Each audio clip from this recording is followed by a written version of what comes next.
Arman seorang pemuda sederhana di sebuah desa kecil di lereng gunung, menjalani hidupnya dengan penuh kesabaran.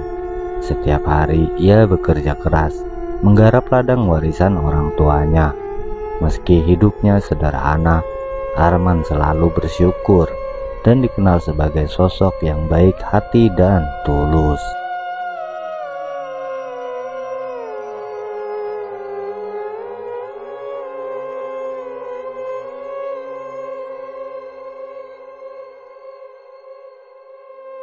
Pada suatu hari, dalam perjalanan pulang dari pasar desa, Arman melihat seorang perempuan asing duduk di bawah pohon beringin besar.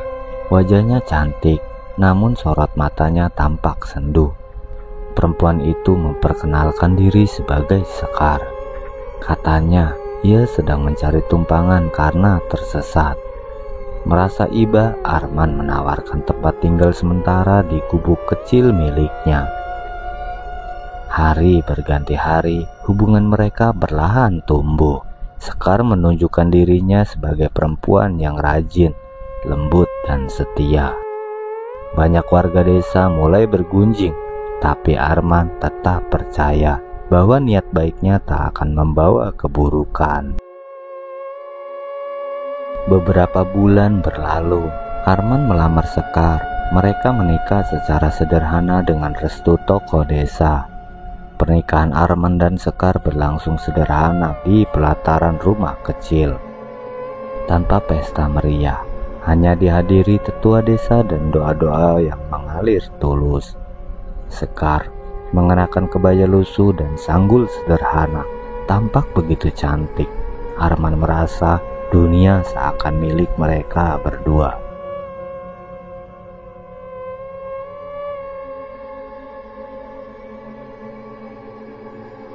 Hari-hari setelah pernikahan dipenuhi kerja keras dan kebahagiaan sederhana.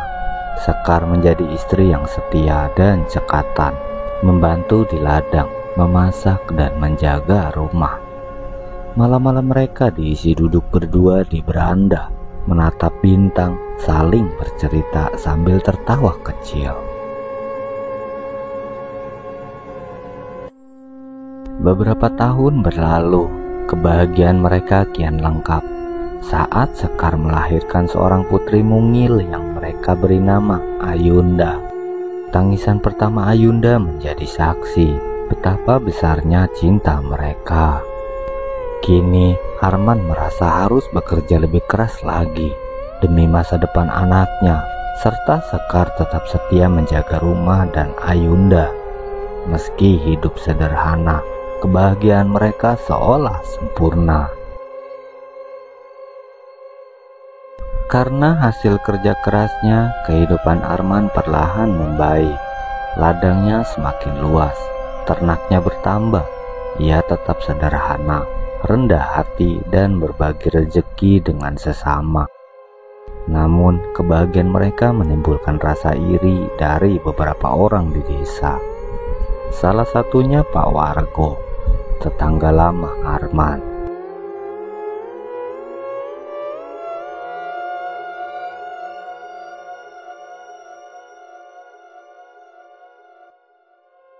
Pak Wargo merasa ada yang aneh dengan Sekar.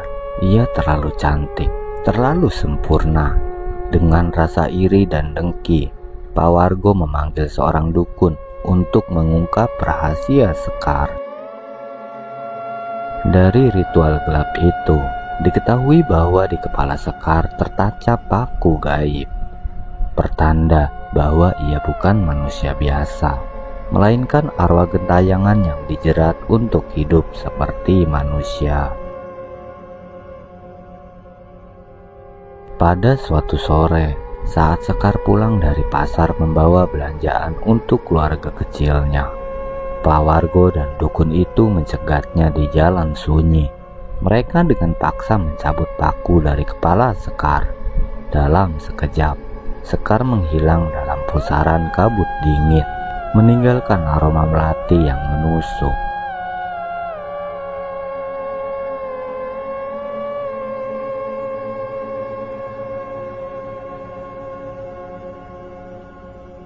Arman menunggu istrinya pulang, namun hari berganti hari, Sekar tak kunjung kembali. Dengan penuh kecemasan, Arman mencari ke seluruh penjuru desa, ke hutan, ke ladang, ke pasar. Tapi Sekar seolah lenyap ditelan bumi.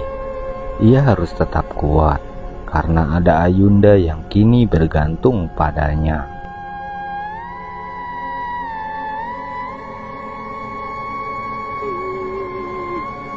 Sementara itu, Pak Wargo mulai dihantui sosok perempuan berpakaian putih dengan mata hampa dan suara tangisan memilukan.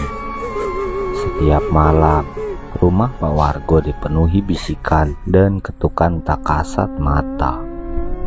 Sampai akhirnya, Pak Wargo ditemukan tewas dengan wajah membiru, penuh ketakutan di sumur belakang rumahnya.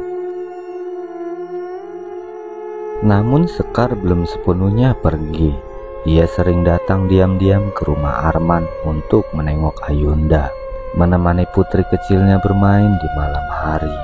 Ayunda selalu tampak bicara dan tertawa, seolah bermain dengan seseorang yang tak terlihat.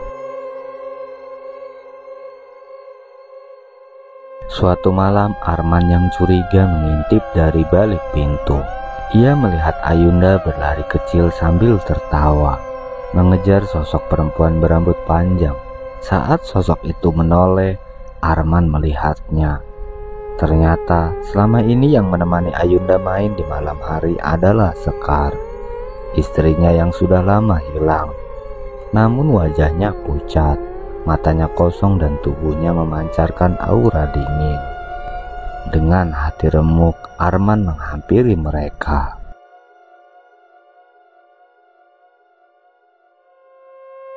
Sekar, apakah benar kamu Sekar, istriku yang telah lama hilang? Kenapa kamu pergi?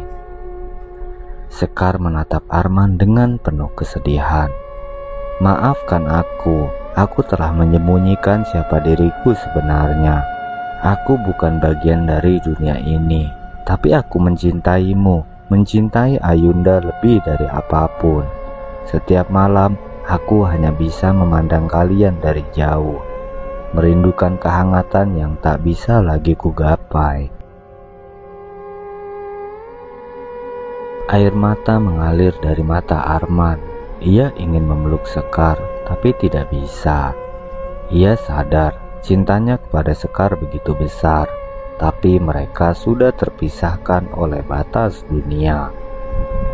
Untuk melepaskan Sekar, Arman meminta bantuan seorang kiai desa. Mereka membacakan doa-doa di dekat sumur tua, tempat pertama dan terakhir di mana jejak Sekar tersisa. Saat doa-doa dilantunkan, Sekar muncul untuk terakhir kalinya. Ia memakai pakaian pernikahannya, memeluk Ayunda, mencium kening putrinya, dan menatap Arman dengan senyum penuh cinta. Tubuhnya berubah menjadi sinar lembut, lalu menghilang di bawah angin malam. Arman menggenggam tangan Ayunda erat, menatap bintang-bintang berbisik pelan. Sekar, terima kasih untuk cinta yang tak pernah padam. Sampai kita bertemu lagi di alam sana.